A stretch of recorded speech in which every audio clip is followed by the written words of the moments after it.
किसी गांव में एक बूढ़ा व्यक्ति अपने बेटे और बहू के साथ रहता था। परिवार सुखी संपन्न था। किसी तरह की कोई परेशानी नहीं थी। बूढ़ा बाप, जो किसी समय अच्छा खासा नौजवान था, आज बुढ़ापे से हार गया था। चलते समय लड़खड़ाता था, लाठी की जरूरत पड़ने लगी, चेहरा झुर्रियों से भर चुका था। बस अपना जीवन किसी तरह व्यतीत कर रहा था।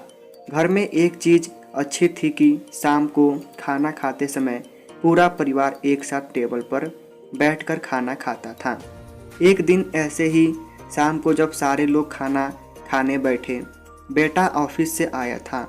भूख ज़्यादा थी, सो जल्दी से खाना खाने बैठ गया और साथ में बहू और एक बेटा भी खाने लगे।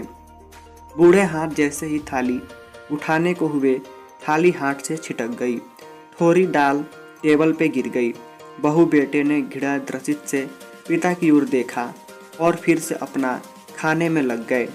बूढ़े पिता ने जैसे ही अपने हिलते हाथों से खाना खाना शुरू किया तो खाना कभी कपड़ों पे गिरता, कभी जमीन पर। बहू चिढ़ते हुए कहा, हे राम, कितनी गंदी तरह से खाते हैं, मन करता है इनकी थाली किसी अलग कोने में लगवा देते।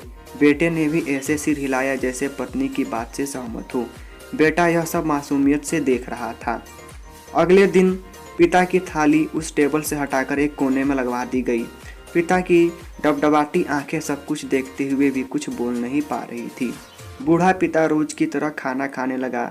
खाना कभी इधर गिरता, कभी उधर। छोटा बच्चा अपना खाना छोड़कर लगातार अपने दादा की तरफ देख रहा था। माँ ने पूछा, क्या हुआ बेटे, तुम दादा की तरफ क्यों देख रहे हो और खाना क्यों नहीं खा रहे हो? बच्चा बड़ी मासूमियत से बोला, माँ, मैं सीख रहा हूँ कि वृद्धों के साथ कैसा व्यवहार करना चाहिए। जब मैं बड़ा हो जाऊँगा और आप लोग बूढ़े हो जाओगे तो मैं भी आपको इसी तरह कोने में खाना खिलाया करूँगा। तो मित्रों, माँ बाप इस दुनिया की सबसे बड़ी पूंजी है। आप समाज में कितनी भी इज्जत कमा ले या कितना भी धन इकट्ठा कर ले, लेकिन माँ बाप से बड़ा धन इस दुनिया में कोई नहीं है। इस कहानी से शिक्षा है और मैं आशा करता हूँ मेरा इस कहानी को लिखना जरूरी सार्थक होगा।